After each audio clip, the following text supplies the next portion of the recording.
Hello my friends, you can have this video in the background because I just want to talk about old games or retro games, or more precisely the perfect term to characterize them, classic games, and why I prefer playing classic games rather than modern ones.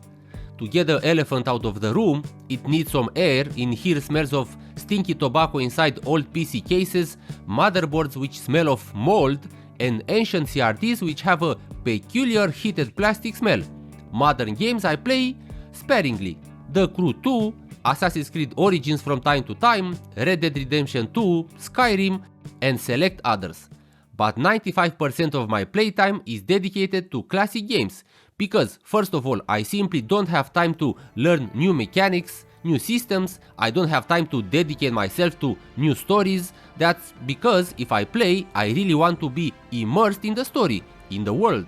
I want to find out all the details. I want to have long dialogue sessions. Old games are like a glove to me, because I've already played and replayed them for a century. I know the story, I know what's going on, I can relax and go with the flow.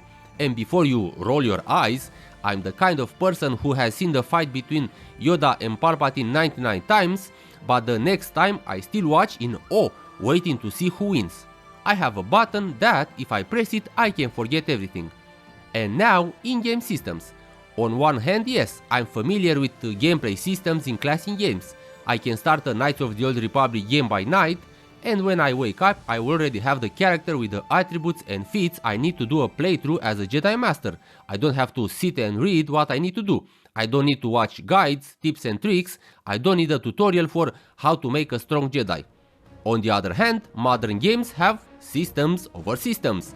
Back in my day, in a shooter you had a gun, bullets, health and legs. If you still had health, you walked on your feet with a gun in your hand and sprayed bullets over your enemies. The satisfaction was given by the skill you gained by playing the game, which had a simple gameplay system.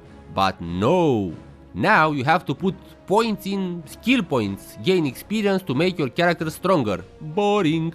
I like my games like I like my coffee. Simple but with milk. Yes, milk coffee. That's because although the classic games, some of them, had simple systems, each game could have something extra that differentiated it from the rest. A single thing, a je ne sais quoi. For example, in Unreal Tournament you had double jump and alternate shooting. You could jump twice and each weapon had two different types of projectiles, left click and right click. Do you find it complicated? Me neither.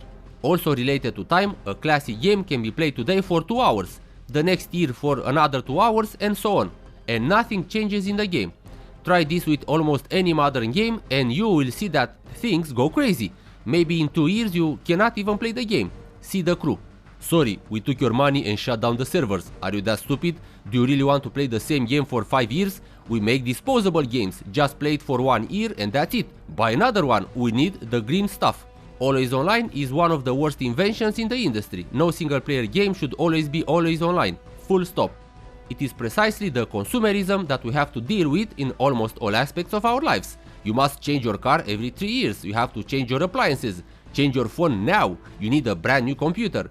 We were tricked into thinking that if we use 4 years the same thing, we fall behind and are idiots. Well, I've stayed 22 years on the same game, who's the idiot now? Don't answer the question, please. You must play today, otherwise you'll lose the magic horse. Change the game, the new one is better, it has higher replayability. And by higher replayability they mean that instead of taking you 100 hours to finish the game, it takes you 300 hours. Wow, amazing. Wait a second my friend, wait a minute. Who said that the game was more replayable or that it was better because it takes you longer to finish it? What about my precious time? I'd also rather play 10 games that I'll finish in 10 hours than play one game that is made bigger artificially. Procedural generation, anyone? Somehow we've been lied to that more is better, and the less free time you have to exist outside of the digital world, the better. Better for them, of course.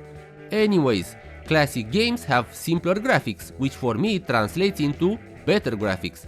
The graphics were not created to be the focus of the game, but to support the gameplay, the story, the atmosphere. As long as that is the purpose for the graphics, then the graphics are in the correct place. A short and simple conclusion is this. A game must have gameplay, story, atmosphere, sound that underlies the experience of playing, and graphics and visuals must be there to support all of this. If graphics were the focal point, then we should have art and just look at paintings or videos, movies anyone, without interacting at all. But I don't want to watch movies when playing the game, and the game is by definition something you interact with. 2004 was the turning point for this, and 2007 was the catalyst for where we are today. Maybe that's why I stopped with the games back in 2007. In 2004 we had graphics versus gameplay, Doom 3 versus Half-Life 2. Yes, I'm simplistic, but it is what it is. Doom 3 was hyped because look at the graphics, the shadows, the textures. And so Doom 3 appeared on the market, a game full of graphics but empty of gameplay, somehow. The same dry gameplay as older games. It recovered a bit in terms of atmosphere and elements of survival horror. But yeah, Doom 3 was not Half-Life 2, which innovated in so many aspects. We've also had Far Cry, and likewise, if I ask you now what was so special about Far Cry, 8 out of 10 will say graphics. And yes, it had graphics, not bad, but is that all? Half-Life 2 was somehow the winner of 2004. But we went forward not with Half-Life 2, but with Doom 3 and Far Cry, and that led us to Crysis, a game that redefined the concept of good graphics in 2007. And from Crysis onwards, we arrived to the present time. Crysis had some innovative gameplay elements also, especially the costume functions, but the game studios were in love with the graphics, and these were the things they took over from Crysis. And the rest is history. Old games are cheaper. Rather than pay $70 for some game, I did that with Diablo 4 and I regret it, I'd rather pay $4 for something old and good. There are good modern games, there are also cheap modern games, and the indie games phenomena is, to be honest, something that can save today's gaming industry, but that's a story for another time. So, money. You give a lot of money to buy the game. You give a lot of money to upgrade the PC. You need to have those 1000 FPS at 4K maximum settings with ray tracing and others, but once you get into the game, that's when your wallet starts to crumble. I'm entering into a modern game, either in the menu or in the game, absolute madness. The game yells at me to buy that skin, buy that sword, look here, golden underwear, buy these cards because they are more colorful than the free ones. Microtransactions until you get sick. You can't play this mission, it's a DLC. This level isn't for players, it's for payers.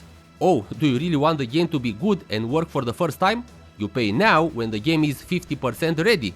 Give us some more money for 6 months, and after 6 months and paying 3 times the initial price, you have the game you should have had at the beginning. Day 1 patch is a plague, and as someone who worked in the industry, I'll tell you that, a gruesome contraption. If you can offer day 1 patches, you're going to publish the game now, even if it's not ready. It's human nature. I insert the Mafia CD, and I'm sure that this is the entire game that the developers wanted to make. Does it have bugs? Yes. Are classic games perfect? Nope, but they're better than many games today anyway, that's for sure. Studios today want to make money. Many studios before made art.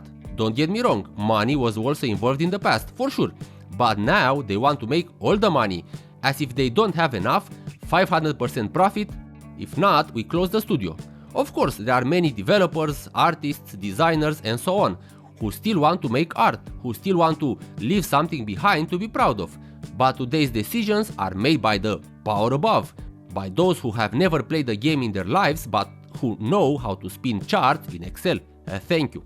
Nostalgia is a powerful feeling, and nostalgia for me is in top 3 things why I prefer classic games. It's very simple. When I play now, a game that I've played back then makes me feel the way I felt then, because I associate actions, feelings, emotions with distant times that somehow seemed better to some of us, just because they were in the past. Thank you all for watching, and until next time, give older games a chance and be nostalgic.